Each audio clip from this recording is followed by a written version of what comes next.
So let me get this straight. The man who spent years dismissing consent like it was optional is now furious because he got recorded without permission. Funny how the word suddenly matters when the tables flip, because this time, the footage didn't trap a victim, it cornered him. The moment this story broke, it felt off in a way only industry scandals do. Like everyone was reacting to the smoke but pretending not to see the fire. Sean Combs wasn't just upset about a documentary dropping. He was livid about one specific detail that shifted the entire power dynamic overnight. A private phone call, a recorded conversation, a moment he assumed belonged only to him and his legal team, except it didn't. And that single miscalculation cracked open a problem way bigger than bad press. Word started spreading that Mark Agnifilo, the man who stood shoulder to shoulder with Diddy during the legal chaos, had no idea he was being recorded. No warning, no heads up, no consent. The same kind of recording Diddy has spent years brushing off as meaningless when others complained about it. Only this time, it wasn't a woman in a vulnerable position. It was his own defense attorney. And suddenly the temperature changed. This wasn't about public image. This wasn't about media spin. This was about betrayal inside the inner circle. Because when your lawyer realizes you've been keeping secret footage of your private strategy calls, the trust doesn't just crack, it shatters. You don't just lose confidence, you lose control of the narrative. That's when whispers turned into panic, because now the question isn't whether a documentary made Diddy look bad. The real question is what else exists on those recordings, who's on them, and how deep this rabbit hole actually goes. And trust me, this is only the surface layer of a much bigger collapse. The first crack in Diddy's armor didn't come from a courtroom or a lawsuit. It came from his own footage. The same documentary he likely believed would help shape his narrative ended up doing the exact opposite. Instead of looking calculated and composed, he comes off rattled, barking orders, rushing conversations, and speaking with the kind of panic that doesn't belong to someone who thinks they have control. That's where the tone of this entire saga shifts, because once the audience sees the man behind the curtains, the confidence starts to look like performance, not power. Behind the scenes, his legal team is supposed to be the firewall, the quiet force keeping chaos from spilling into daylight. But the documentary shows something entirely different. It shows friction, it shows tension, it shows a client who doesn't trust the process, and lawyers who sound like they're racing against more than just a clock. Every clipped sentence, every rushed instruction, every irritated pause exposes a level of disorder that wasn't meant to be publicly visible. The image of calm defense strategy dissolves into something frantic and unstable, and that's the part people didn't expect. Not the allegations, not the controversies. The shock came from realizing that the person who always projected unshakable control now sounds like someone who knows the walls are closing in. This wasn't confidence. This was urgency. And urgency only shows up when someone believes they're losing ground. But here's where it gets darker, because what the audience sees is only the edited version. What they don't see is how much more footage exists beyond what Netflix aired. And once that reality sinks in, the story stops being about what was shown and starts being about what's still locked away. Are you still with me? Because that's exactly where the danger truly begins. That secret recording flipped the entire power dynamic on its head. Up until that moment, Mark looked like the general who just walked off the battlefield victorious. Cameras caught him glowing, chest out, soaking in praise like he'd just rewritten legal history. And then suddenly, the documentary drops a clip that strips all of that authority away in seconds. There's Diddy on the phone, barking instructions, interrupting, steering strategy like he's the one wearing the suit. The visual alone quietly suggests something dangerous, that the courtroom victory may not have belonged to the legal team at all. It reframes the entire trial as a performance directed from behind the curtain. What makes it worse isn't just the humiliation factor, it's the implication that sensitive legal strategy might have been discussed without safeguards, without boundaries, without control. That's a nightmare scenario for any defense attorney. Because once a client records you secretly, the trust isn't just damaged, it's obliterated. Every instruction, every moment of candor, every strategic risk suddenly becomes a liability that never should have existed outside private walls. And the real question lurking underneath that footage is one no one wants to answer out loud. How many more conversations like that exist? This is where panic quietly enters the room. Because if even one additional clip surfaces that crosses legal lines, the fallout doesn't just hit the client, it detonates across the entire defense structure. And the people who understand that best aren't the audience. It's the lawyers watching the footage unfold in real time, realizing that control over the narrative may already be gone. And once that realization settles in, everything starts to feel unstable. That secret recording didn't just shake the internet. It detonated inside Diddy's own legal camp. Because once people realized Mark Agnifilo had no idea he was being filmed, the entire power dynamic flipped. This wasn't some behind-the-scenes documentary fluff anymore. This was a private legal conversation turned into public content without consent, and every lawyer watching immediately clocked the danger. Not just reputational damage, strategic exposure. The kind that makes defense teams go silent, schedules get shuffled, and emergency meetings happen behind closed doors. And suddenly the question wasn't just why did Diddy film this? It became what else did he capture without telling anyone? Because once trust breaks at that level, it doesn't crack, it collapses. And that's where the panic really set in. Because if that footage exists, then other recordings might exist. Other moments, other conversations, other instructions. And now the lawyers aren't just defending a client against the public. They might be defending themselves against what he secretly archived. That's the part nobody wants to say out loud. This went from legal defense to potential legal exposure in one unwiped memory card. Still with me? Because what happened behind the scenes after that revelation changed everything. Here's where the situation turns from messy to outright reckless. Because the real danger isn't just that Diddy recorded his own lawyer, it's that he did it while operating under the illusion that he was untouchable. Every move he made back then suggests a man who genuinely believed the rules were optional for him. He wasn't thinking about legal fallout, ethical lines, or long-term exposure. He was thinking about control, about leverage, about having receipts on everyone in the room in case today's ally became tomorrow's enemy. And that mindset is exactly why this revelation lands so heavy now. Not as a mistake, but as a pattern. What makes this even more unsettling is how normalized that behavior appears to have been around him. Nobody on his team immediately shut it down. Nobody stormed out. Nobody blew the whistle in real time. That tells you everything about the environment he created, one where people didn't feel empowered to question him, even when he crossed into dangerous territory. And that kind of dynamic doesn't happen overnight. That's years of conditioning people to believe that pushing back comes with consequences. And let's be honest, this didn't just put Mark Agnifilo in an awkward position. It potentially placed his entire legal strategy at risk.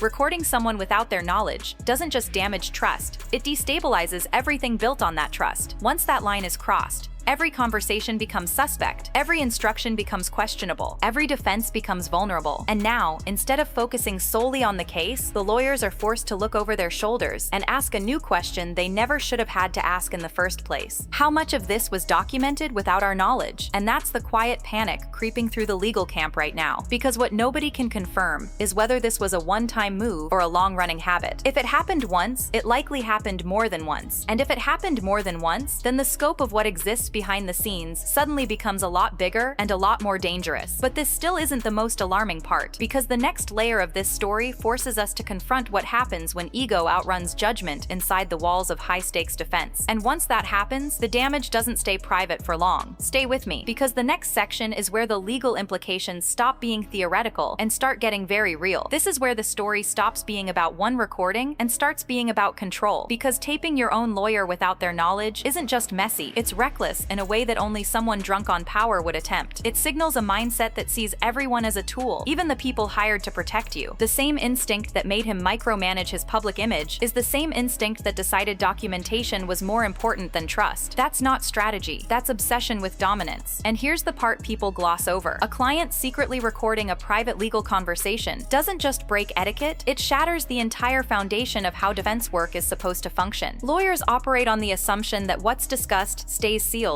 unless both sides agree otherwise. Once that seal is broken, the relationship isn't strained, it's poisoned. There is no such thing as total honesty after that. Every sentence becomes guarded, every recommendation becomes calculated, every risk assessment becomes distorted, and when you tamper with that process, you don't just hurt your lawyer, you sabotage your own case. What makes this even darker is how calculated it appears in hindsight. This wasn't an accidental slip. This wasn't a phone left recording by mistake. This was someone intentionally preserving footage, likely for leverage, narrative control, or future use. That means at some point, the thought crossed his mind. This might come in handy later. And when your legal strategy includes secret recordings of your own defense team, you're no longer playing chess, you're burning the board. And that's why the tension inside that legal camp reportedly shifted from frustration to fear. Because once footage exists, no one knows what else exists. Once one conversation is exposed, every past conversation becomes a liability. It turns ordinary legal prep into a minefield of what did he capture and who has access to it now. At that point, the danger isn't just external anymore, it's inside the team. But this still isn't the deepest consequence, because once the possibility of compromised conversations enters the picture, the conversation quietly shifts from embarrassment to exposure. And that's where the real panic begins. Not over what the public has already seen, but over what still hasn't surfaced. By this point, the story stops being about one leaked clip and starts looking like a pattern of control disguised as confidence. The same man who thought he could quietly document everything without consequence is now dealing with the fact that recording recordings don't just capture moments, they preserve intent. Every instruction, every outburst, every moment where power slid into arrogance is now frozen in time, stripped of spin. And the reason this hits differently is simple. These aren't rumors floating through blogs. These are his own words, his own tone, his own choices playing back without a filter. What makes this even more dangerous for him is that video doesn't just influence the public, it frames how decision makers interpret personality, credibility, and motive. You can argue headlines, you can challenge witnesses, you can even cloud timelines. But once people see how you move when you think the room belongs to you, that's a different kind of evidence. It changes perception in ways legal filings never could. This is no longer about whether people believe accusations. It's about whether they recognize behavior. And here's the uncomfortable layer nobody wants to directly address. When someone spends years operating like consequences are optional, they don't suddenly develop caution under pressure. They double down. They over-record. They over-explain. They overplay their hand. And that's exactly what this looks like. A man so convinced of his own untouchability that he unknowingly built the archive of his own unraveling. But what really tightens the knot is this. Once that footage exists, nobody involved truly knows what else is sitting on a hard drive somewhere. And uncertainty is far more terrifying than any single clip, because now it's not just about what leaked.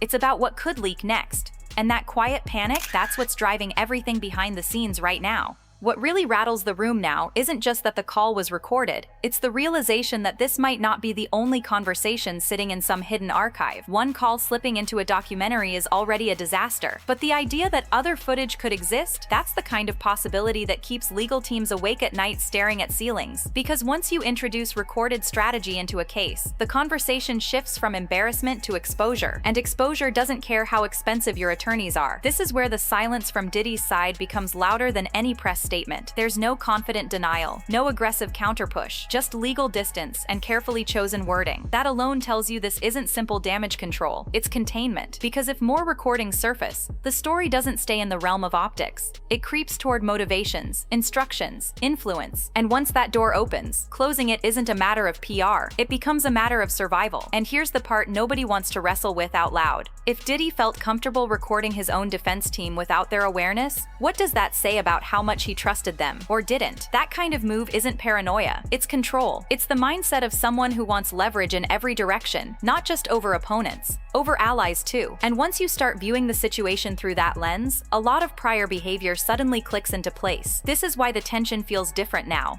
It's no longer about one documentary scene or one exposed phone call. It's about the possibility that the quiet footage vault holds far more than anyone anticipated, and no one knows what's in it, except the person who ordered the camera to roll. That uncertainty is the real pressure point, and it's exactly where this story tightens instead of ending. What makes this saga even more unsettling is how casually Diddy seemed to gamble with power he didn't actually control. Recording private conversations with the very people tasked with defending him wasn't strategy, it was arrogance on autopilot. That move alone tells you everything about the mindset at play here. He didn't see lawyers as safeguards, he saw them as extensions, tools, pieces on a board he believed he owned outright. And when you start treating people with professional boundaries like personal property, you inevitably cross lines you can't uncross. This is where the fear shifts direction, because it's no longer about what Diddy was trying to protect. It's about what he might have accidentally exposed. Every recorded moment creates a paper trail, whether you intended it or not. Every captured instruction invites questions nobody on that legal team wants to answer publicly. Not because they did something wrong, but because the optics alone can collapse careers. In high-stakes cases, perception can be just as dangerous as proof. And once that realization settles in, you start to understand why tensions reportedly exploded behind the scenes. This wasn't just about betrayal, it was about risk multiplication, about realizing that one man's ego might have endangered every defense strategy built to shield him. And that kind of recklessness doesn't just shake trust, it detonates it. Still with me? Good, because the deeper we go, the clearer it becomes that this wasn't a mistake, it was a pattern. And this is where the story shifts from messy to dangerous, because the recording itself isn't just a humiliation play, it's a potential legal landmine. Once it became clear that Diddy had been documenting more than just public appearances, more than just mood-setting footage for a vanity project, the entire situation took on a different weight. This wasn't behind-the-scenes fluff anymore. This was private strategy, emotional volatility, and real-time panic captured without the other party's awareness. In any high-stakes legal battle, that kind of documentation isn't just risky, it can be catastrophic. What makes it even more unsettling is how casually it seems to have been done. No warning, no boundaries, no indication that a line was being crossed. Just a client recording his own legal defense like it was content. That alone changes how the entire relationship is viewed. Attorney-client dynamics rely on trust, discretion, and control of information. Once one side secretly removes that protection, everything underneath it becomes unstable. Every instruction, every emotional spiral, every desperate strategy session suddenly exists in a form that can be replayed, repurposed, or exposed. And that's the part the public still hasn't fully processed.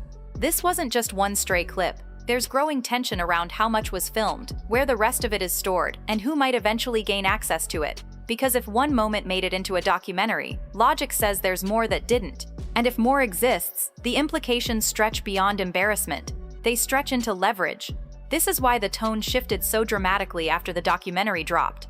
It wasn't just about reputation anymore. It became about containment, about damage control at a level most people never have to deal with. Once real strategy leaks into public space, it alters the entire balance of power. And suddenly, the man who thought he was documenting a victory arc looks like someone who may have handed the world a behind-the-curtain look at how the game is actually played. And just when you think the situation can't tighten any further, the spotlight swings back to the people who knew this footage existed long before the public ever saw a single frame of it. That's where the pressure really starts to climb.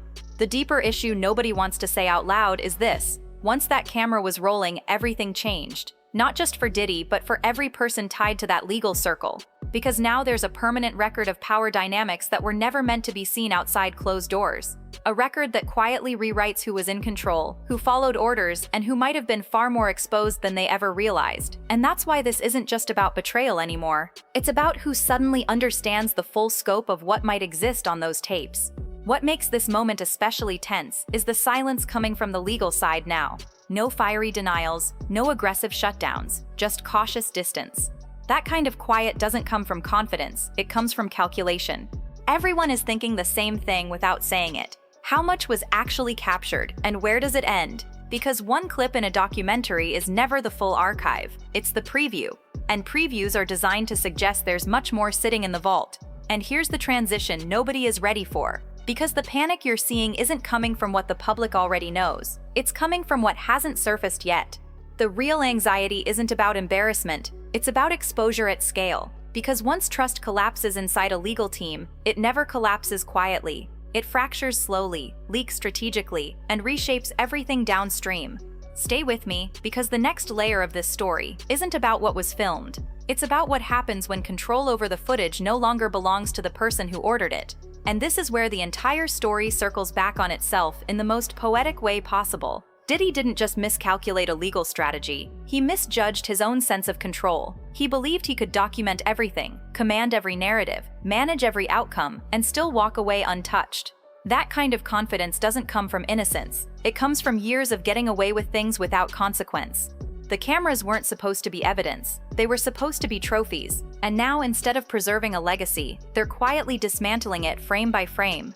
The deeper irony is that none of this chaos came from an enemy. It didn't come from a rival. It didn't even come from a prosecutor. It came from inside the walls he built himself. The recordings, the calls, the behind-the-scenes moments that were never meant to leave the room.